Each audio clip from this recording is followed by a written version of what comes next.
សួស្តីអ្នកនាងថ្ងៃនេះខ្ញុំមកបរិញ្ញាអ្នកគ្នាពីរបៀបចូលនៅក្នុងតំបន់ OB ហើយនិងសម្គាល់ OB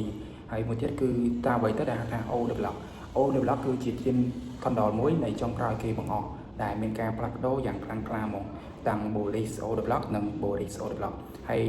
O develop គឺមានពីរនឹងមាន bullish O develop និង bearish O develop តើគេសម្គាល់បែបម៉េចអូខេ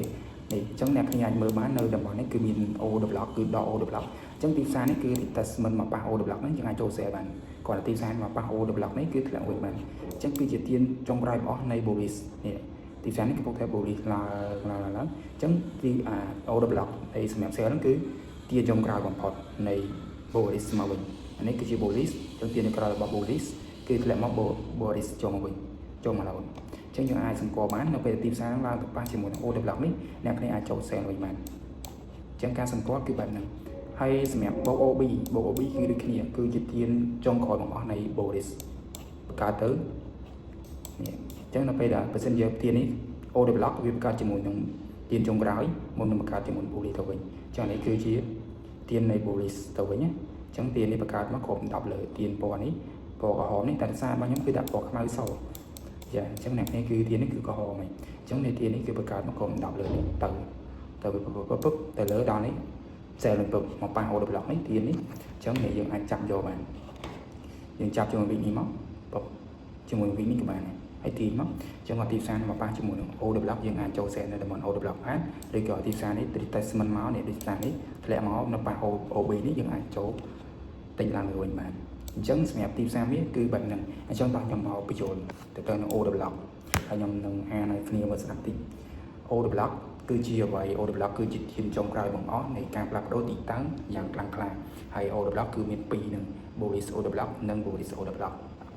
អូខេតើនិយមនៃ bullish O develop គឺជាអ្វីអញ្ចឹងតើខ្ញុំមកបញ្យល់បន្តិចចម្លើយគឺ bullish O develop គឺជាទានក្រហមមួយសម្រាប់ bullish candle ចុងក្រោយបង្អស់មុនពេលនឹងតម្លៃហក់ឡើងទៅលើវិញអូខេ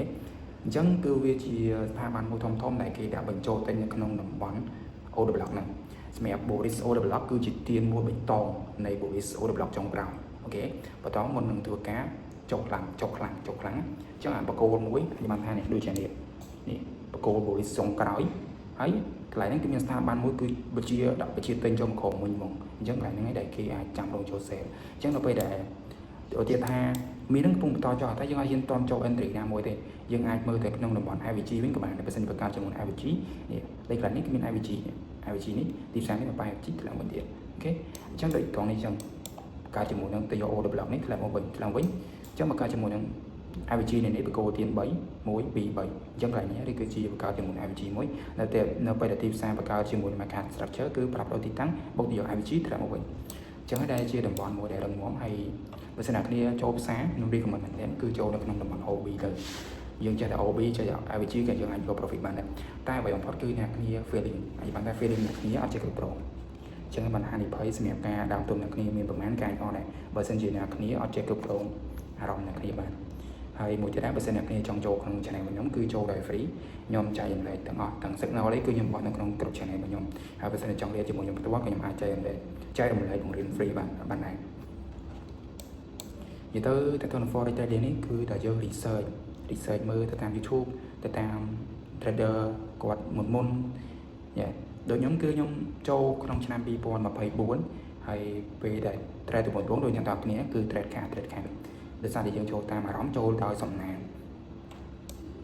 តែដល់ពេលយើងចេះជាមួយនឹងមេរៀនច្បាស់នោះយើងអាចចូលទៅតំបន់ហើយយើងរងចាំទីផ្សារមួយហ្នឹងគឺ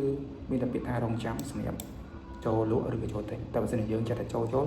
នៅឯដើមទុនអ្នកគ្នាត្រូវបាត់បង់ទៅវិញអញ្ចឹងខ្ញុំមានតែប៉ុណ្្នឹងសម្រាប់មេរៀន O develop ហើយក្នុងវីដេអូក្រោយគឺខ្ញុំចេញជាមួយនឹង IVG របៀបសង្កត់ IVG និងនិយមនៃ IVG អរគុណបាយបាយ